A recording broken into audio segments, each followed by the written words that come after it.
Ladies and gentlemen, children of all ages, welcome back to the House of the Swarm, and this may very well determine who will be the dishwasher in this tournament. I think that is indeed the most important thing that can be taken away from this entire tournament. Who's going to be scrubbing them dishes? And, I live with a total of about 5 people at my house, and I can tell you that dishes pile up very quickly. So, not normally, I don't normally cast a game where something like this is on the line, but TotalBiscuit, I hope we printed off a giant loser check that says has to wash dishes. Yep, you're going to cash that check, and it's going to be a case of horrible manual menial labor. That's just the way that it is. It's old Brood War style, man. The guys that lost and the new guys, the Chobos, had to be washing them dishes. That's what they did. And here it is. A chance for Mia to finally prove himself. He's played some great games, but he just hasn't really been able to turn it into anything. He is in the Northeast, and he is playing Zerg in the red. And down on the bottom left side, it is indeed going to be none other than MMA. I was checking his Twitter right before this game, and he was blaming his younger brothers, I believe he was saying, that they are the reason that he's having a hard time playing here. So not quite sure what that means, but hopefully he can just put them in their place, because otherwise, maybe if he has to do the dishes, he'll just outsource it to his relatives. That's a pretty good call there. But TVZ, I've been casting this matchup a lot on my channel. It has been an amazing matchup because, honestly, Blinding Cloud in the hands of a good player makes for very, very entertaining games.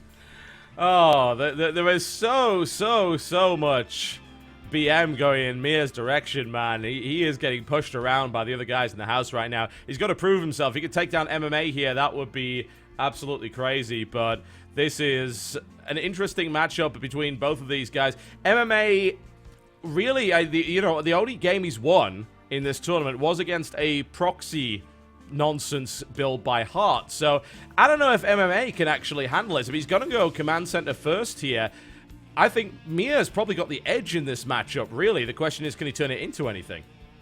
He almost ended up losing that drone there, but he was able to spot the command center first here from MMA. I gotta say, what I know about MMA, I'm not too surprised to see this, as he is very good at the late game macro and micro. The barracks going to be following it up right away, and Hatchery already on the way here for Mia. Hatchery first versus Terran is the de facto go-to build, just because there's never going to be an SCB up there to block that Hatchery, so it is relatively safe to do that. And given the map Cloud Kingdom, that means we could at least see a highly entertaining mid-game. High probability, though, of even going to the late game here. Yeah, it very well could, especially considering the opening builds from both of these two. Don't expect to see hyper-aggression from either of them initially. Now, still no gas taken, so we're not going to be seeing Widow Mines for a little while. Yeah, Widow Mine's definitely frustrating to deal with. We've seen that be quite difficult for either of the players to deal with, and the Orbital Command going to be up and running. That poor Marine there got supply blocked a little bit. They're like, nope, hang on, we can't train you yet. Got to wait for the supply depot, and we'll be out on the way. But, MMA going for the pretty standard early expand. Might even drop a third command center. He's got a lot of money saved up here. He could go, actually, there it is. Yeah, it's going to be triple orbital. Oh, it's a Heart-style play, actually. This is something Heart was known for, going for the hidden command center down to the bottom right. Smart move there by MMA, but I have to wonder if Mia is going to be able to figure that one out. Is he going to be able to smell it? If he can't get a scout into the main base and see, hang on, where's all your units, where did all your money go, then chances are, actually, he will not be able to figure this one out. Yeah, he does have the one Zergling here. Second one, of course, spawning with it at the other watchtower on the right side. But, I just got to say, as you were mentioning there, usually it's normal to grab the watchtowers, not so normal to scout the outward lying bases. Because, the one weakness about Terran is stretching yourself too thin. It's difficult to pull this off, which means you can kind of mind game them into taking a big risk and doing it. And you got to remember, not only is it going to be a hidden base, not only is it extra hidden income, but you can also drop your mules down there, which means that your main and natural will last a lot longer than they're supposed to. So there's a lot of benefits, but also a lot of risks in doing this. Yeah, it is rolling the dice, certainly, on this one, and MMA certainly doesn't want to be doing the dishes, but you got to bear in mind that risks may have to be done. He perhaps doesn't feel as confident against Mia. Again, they were all saying prior to this tournament, Mia's going to win it. You know, Mia knows what he's doing. Mia is totally up there when it comes to HotS, but Mia's having a bit of a bad day. He's played some excellent games. He clearly does know what he's doing with HotS, but he wasn't quite able to deal with his housemates there.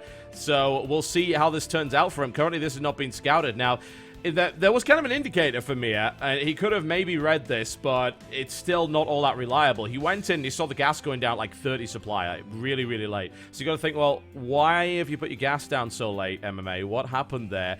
And I have to wonder if he's thinking that, but he hasn't gone down to scout at all. So this base is now operational, and it has not been scouted. Yeah, and honestly, every second that goes by at this point, this base is worth it. The extra energy, the mule dump, keeping the resources not mined in the main base. I mean, it's all paying off almost immediately right now. Doesn't even have to transfer workers down there. It looks like there's one SCV going to be moving out. The Zergling going to go ahead and grab onto that, but does look like really it's just going to have to be an Overseer in the main base or a Zergling in the bottom right side for him to spot this. So more Zerglings are on the field right now, streaming down. Are they going to go to the bottom right side? Nope. Looks like they're going to be setting up a slight contain right now. So MMA, I mean, anytime you hide a base like this and it goes well, you're just in such a good spot. Yeah, because then you can end up taking your fourth base right here. You could even make it a planetary, which makes it really hard to deal with. It's like, oh, I'm going to stop the third base now. Well, the third base is already down. These Zerglings, I feel like Mia's kind of smelling something, but he certainly hasn't checked all the corners. And for me, it's like a Zerg should always do that, right? Because it's so easy just to send a Zergling to every expansion on the map and just make sure there's no funny business going on. Yeah, I mean, absolutely. We do see the Overseer now trying to poke into the natural, but the Marines there were able to lock it down, which means he has to fly the Overseer all the way around to the right side to try and get a scout on inside the main base. And then even at this point, if he flies there and he doesn't see a command center, does that, is he going to know that that means there's one on the bottom right side? Because we're seeing a lot of tech go down. We see the starport, we see the factory, and at this point, it may kind of got lost in the quick math you have to do in your head when you scout them to see if there's another base or not. Now, you got to remember, though, that Mia is going for the third base. He is going to be getting relatively early infestors right now to play baseball, as they were saying earlier, as he does have the pathogen glands on the way. So a bit of a safer unit composition, especially versus Terran, which even though fungal is now a projectile, still pretty difficult to dodge that. It is, yeah, it is. We saw a little bit of it from Young earlier, but honestly, at that point, the game was kind of over anyway, so I don't know if that really means anything, but a Terran mining off 3 bases for this long is really scary. He has a worker advantage over the Zerg. That should never be the case at this point, and he's going to be able to make that play into his favor in a big way. And as I said, Infestors are not so good anymore, and I have to wonder if it's worthwhile. A quick stim goes in to try and get the Overseer. He's not able to find that. He scouts, and I don't know. I mean, at this stage, it's just so hard to figure out. He sees no CC. That's what makes me think, either you look for a proxy or think there's going to be some funky 2-base timing going on here, but yeah, he must be suspicious at this point, surely. Yeah, and does end up losing the Overseer. Now, remember, he didn't scout the left side of the base. So right now, in Mia's mind, he might be like, well, there's a command center on the left side, and I've delayed his third base by having that Overlord there for so long, so I'm going to be in pretty good shape. I can easily secure my fourth base. There's not going to be a big scary timing right now. But unfortunately, that's the complete opposite of what's actually happening right now, because there is a scary timing. There is the third base, and now the fourth command center are going to be going down right now. So I think as soon as Mia sees all this army, he's going to be like, whoa, what? As this is a lot of units. The Creep Tumor's going to be spotting this relatively well. The Medevac's kind of just ready to go at this point, and, can always get the Caduceus reactor. There's Zerglings right there to get the fungal thrown out, but the spread pretty good for MMA. Yeah, not bad fungals, honestly. He did manage to hit that quite well, and that's going to be a lot of creep that goes down here. So far, not a lot of unit damage that's been done, though, so a lot more Lings, couple more Infestors on the way here for Mia. So this initial probing attack has been reasonably good, but it hasn't done anything too important as of yet, other than stop the creep spread coming down. Yeah, the Zergling scouting the third base at this point. He's got to know something's up. He saw the amount of units. He saw that, there's still not a base down there, even though the creep has been cleaned out. And Mia right now has just got to worry about dealing with these counterattacks. There's one on the top left, gets cleaned up relatively easy, a nice victory.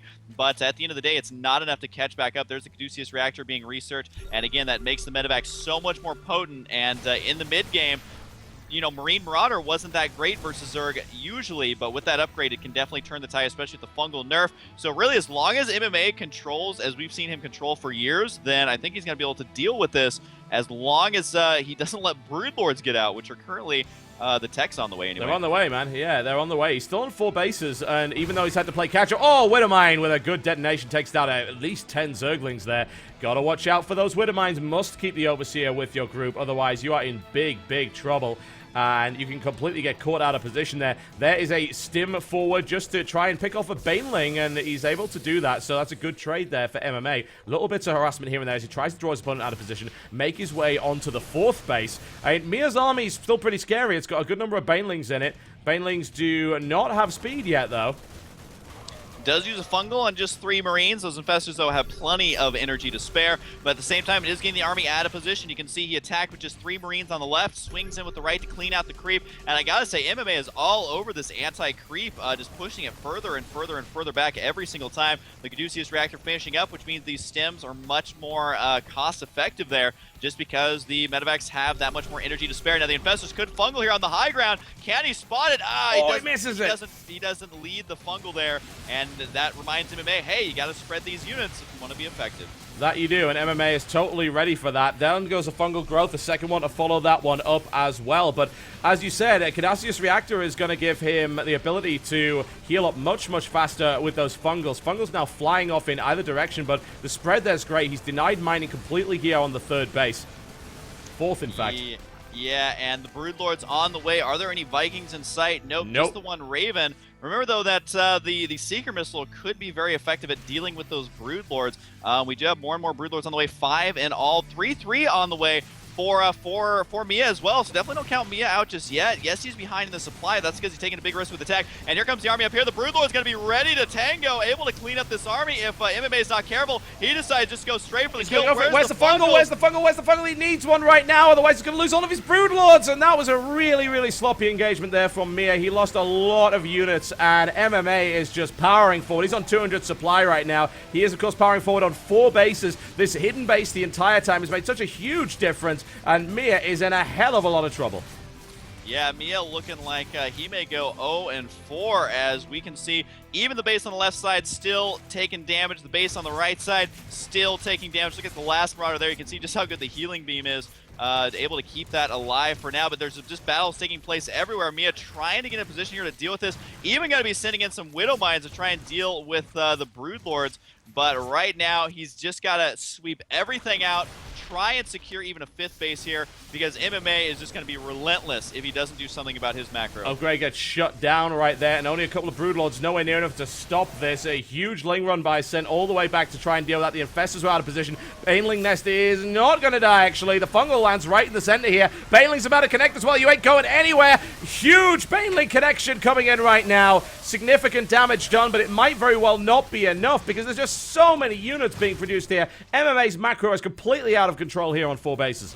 Yeah, and you can see in the main base, this Broodlord literally cannot kill that Marauder. He's been trying to for a while. Finally takes out the Medivacs there with the Corruptors. And the 2 Ravens going to get taken out here, though. And it does manage to activate 1 Seeker Missile, which, remember, it does change how that works. No splash damage, but a lot more upfront damage. And still not able to kill this off. The 1 Broodlord is going to get taken out. Mia unable to get any sort of map control whatsoever. 114 supply to 174 here. Looks like MMA is kind of back with a vengeance in this game, and at least not doing dishes. But Mia, you can tell, is slowly realizing this was just not my day. He better get his rubber gloves out by the looks of it, because he is so down in supply right now. He's not going to be able to hold on here with 4 bases, and he still has no idea about that. GG. There it is. And Mia goes 0-for-4 as MMA finishes off his run with 2 games to 2. Nicely played there by him. Yep, I gotta say, Mia, you know, at least the first 2 games were extremely well played. And honestly, I mean, those games could have gone either way. I feel like just the kind of the luck of the draw, I guess, didn't really help him here, and ends up losing those games. And you can see, I'm actually looking at the screen, his supply efficiency for both players was not the greatest this game, and I think that played a much bigger role for Miya, because even after losing, he still had like 2,000 to 3,000 resources in the bank. Was never able to spend it correctly. I don't know if it was a larva or a supply block or what, but not Miya's day today. MMA though, at least not getting last.